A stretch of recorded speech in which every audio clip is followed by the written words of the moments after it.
Right, so an awesome hello and welcome to my new subscribers, because I've gained a few recently. If you was wondering why we're not looking at that, there's going to be a video of that coming up soon. I've made some more changes to it, so I'll do a separate video for that. But this is, do you know, every now and then you get so far in a build and you just get fed up of it and you think, oh, I need to try something else. This is that something else. Right, what have we got coming? I've had this lying around in my shed for many years. As you can see, it is absolutely, I don't know what that is. Many years of damp and dust, hot and cold. I'm surprised it's in one piece. Right, now this is my third Tamiya Blackfoot. This is a King Blackfoot, by the way, because it has the upgraded arms front and rear, which I think, I don't care what the purists say, this is a better platform. The original Tamiya Blackfoot with that body on was just so flimsy, both at the front and the back. The rear gearbox in those was, even with upgraded MIP internals, they were still dodgy. This one, I broke it, glued it together with some epoxy resin, which did an incredible job of staying in one piece, and I've given this some abuse. But as you can see, as the typical Tamiya slop, I returned this back to as near to original as I could, with the original shockers and everything. I didn't have the original wheels, which is why I've got Tamiya Blackfoot tyres. That's another epic triumph on my part, more by luck than skill or judgment.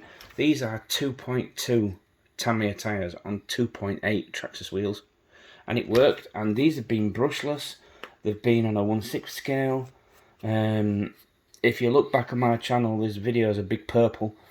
It was a 6 scale. It was one of those, and it had these wheels on. It was heavy, and the tyres never gave up. Although I noticed there's some cracking going on now, so maybe their days are done. But the wheels for these are expensive, and I don't know why, because and that brings me on to the reason for this video. I put this to one side for a moment. This is a Tamiya King, Tamiya Blackfoot shell on a CC01, and I was going to recreate a Ford Ranger, the Tamiya XLT Ford Ranger. My two favourite Tamiya trucks ever was the Blackfoot and the Ranger, but with only one body shell, I couldn't decide what to do, and I liked both. And as you can see, this one has, I've attempted to repair it in the past. I've done a lot and learned a lot about bodywork lately, so I'm going to have a redo of this. Like I said, it's sat on a brand new, I say brand new, I think I used it once. I had it under my Fall Guy truck body shell, which has now got its own little chassis. So this idea came up. I bought these wheels on tyres, and I thought I'll create my own. As you can see, the offset is the chassis is a little in need of adjustment. I did this, and as soon as I put the body on, I'm like, oh, it almost perfectly fits. So yeah, sorry, I thought my video had paused then, in case you're wondering what the dramatic silence was. Yeah, now this is an original Tamiya Blackfoot shell. Now, it came to me in a very poor state, and I did even more damage to it. I trying to sand off the yellow paint. I painted it yellow, and I don't know what paint I used, but damn, it's good stuff. It's stuck, and I mean stuck. It's like the plastic is yellow.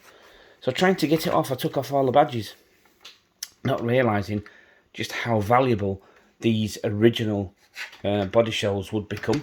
As you can see, it's got the original, it had all the original Ford badging on the hood or bonnet in the UK. The fenders or the wing in the UK had the Ranger F-150 written on. Now I wish I'd have just left it yellow, because actually, as it turns out, the Ford Ranger comes in, some of the box art is yellow.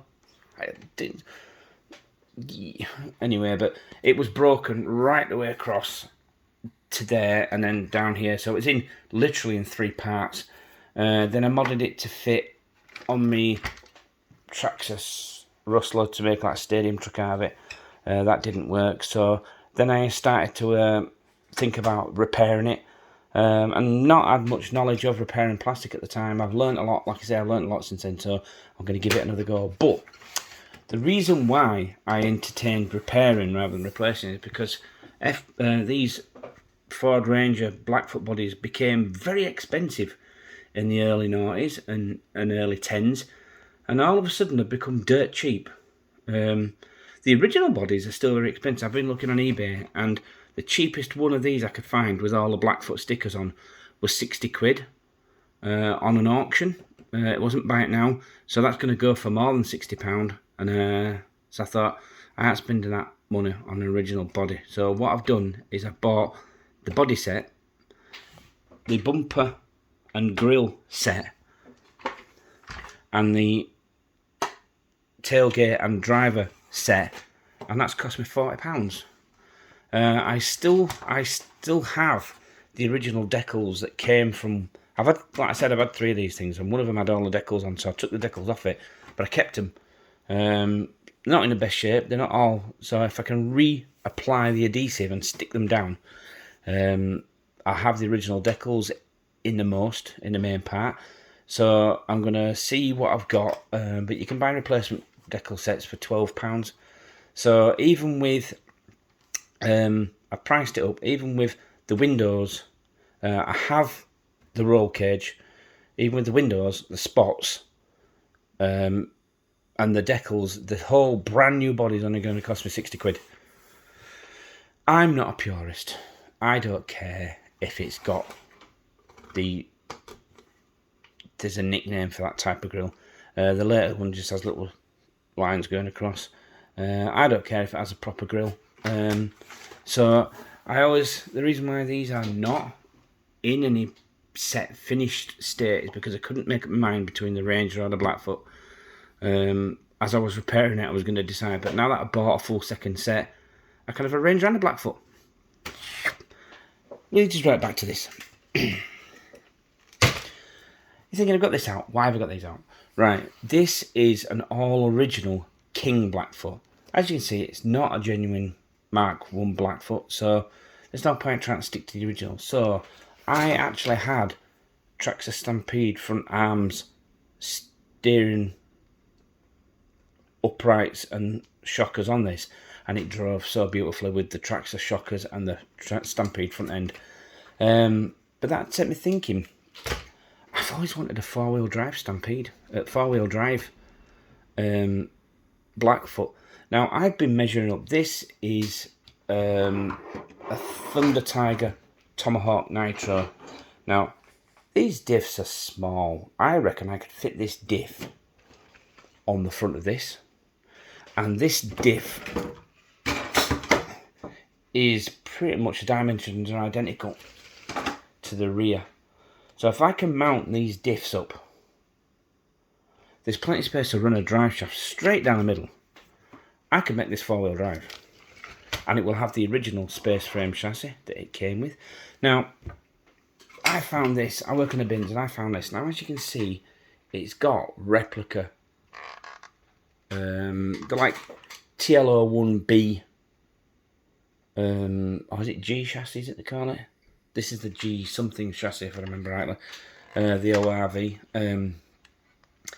They look very similar to the ones that are on this, so I'm thinking use the front arms on this to keep the arms similar. I have some aluminium uprights for Tamiya uprights, so if I fit them onto here and use these diffs, I will just need to find the right dog bones, and we have a four-wheel drive hybrid Blackfoot. Now, I would not overpower it because I plan on putting the brand new body on this, but that would be so awesome. It would look 90% all original, but be four-wheel drive. Now, at the later date, I will revisit the wheels and tyres situation, because you can get Traxxas do a lot of Monster Jam trucks, or have done, so you can buy tyres that are roughly this size, but with a decent compound. So that's the plan, ladies and gentlemen. I'm going to have a Ranger replica and a Blackfoot replica that are all mostly Tamiya. Now, in case the eagle-eyed amongst you have spotted, because I've had several of these, I once went to, we call them car boot sales in America, in England. I'm not quite sure what they're called in America, but basically, like a swap meet, you know, you turn up and there's bits and bats. I got a hold all and it was just full of RC bits, and in amongst all these RC bits was lots of Tamiya Blackfoot stuff. Now, I got so much hate online for this. I cut up this original chassis. I mean, this was before they re-released it, and you can buy all these bits now. But I cut these up while they were still worth something, and I extended it to fit under that, which is a Lexan clodbuster shell. So I had a clodbuster with Blackfoot internals, and this is a chassis. So this is free, spare, doing nothing. These are the one that I cut up to extend it, because I had like 3 lots of these. So that's the plan. I'm going to make some sort of quasi-hybrid of all this lot and have a 4-wheel drive Tamiya Blackfoot. Now, because I'm using this chassis to mess about with, I'm not going to touch that car until I've got the designs down. Right, now I have 3 of these. One's as original with the body and the wing. The other one I converted to be a 1/6 scale mini, which is now, long story short, Thunder Tiger was bought out by Team Associated. So what you're looking at now is the bare bones of a Team Associated Pro Light chassis, Pro Rally, Pro SC, the Qualifier series. They're all basically this. The diffs are the same, because these are Team Qualifier up body mount. So there's a lot of interchangeable parts between this old Thunder Tiger, and that's why I made a Pro Rally with the VW Polo body on. So the other 2, I'm not really doing anything with them. I don't know if you spotted these in the corner of the shop, but these are, that's an old HPI Savage Dodge Ram shell. I painted it yellow. I through bad advice and my own stupidity, put the wrong paint on, and that is the only bit that stuck. The rest of it just came off. As you can see, it was painted and on a truck, and that's the only bit of the paint that actually stuck. And I don't know why that bit stuck, but I can't get it off.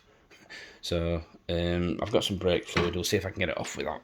I have 3 Traxxas E-Maxes as well, so one of them is getting. Now this is, I've toyed with what to do with this. This is a Proline GMC top kick shell. These are now worth money, but I'm going to put it on that.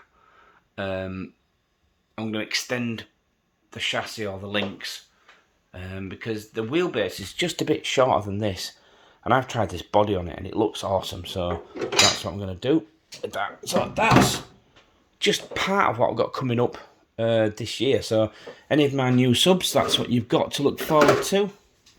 He says, oh, self-conceited, self-effacing. Yeah, so every now and then I need to change it up and do something different. So yeah, there's all these other projects. I've still got some upgrades to do on a Land Rover. I've just bought a 6-channel 6-channel transmitter and receiver for that. So I'll be able to power all the electronics. So I'll get that up and running. I've got some scale stuff for it. I don't know if you can see that, but there's a little toolbox there, look, and stuff. So yeah, I've got some more upgrades to do on that. I plan on converting one of the E-Maxes into a 6th scale, because I have an FG F-150 body. It had an E-Max underneath it, and it was a brilliant fun to drive. So I'm planning on returning it to that, because I have 3 of those, and 2 of them are in this state. So yeah, that's what I've got planned for this year, peeps. Thanks for watching, and more soon. Finally, it's been raining for 4 solid days. Finally, there's some sunshine. Yeah. Well, I would like to have gone out with some RCs this weekend, but No. Anyway, thanks for watching, peeps, and goodbye.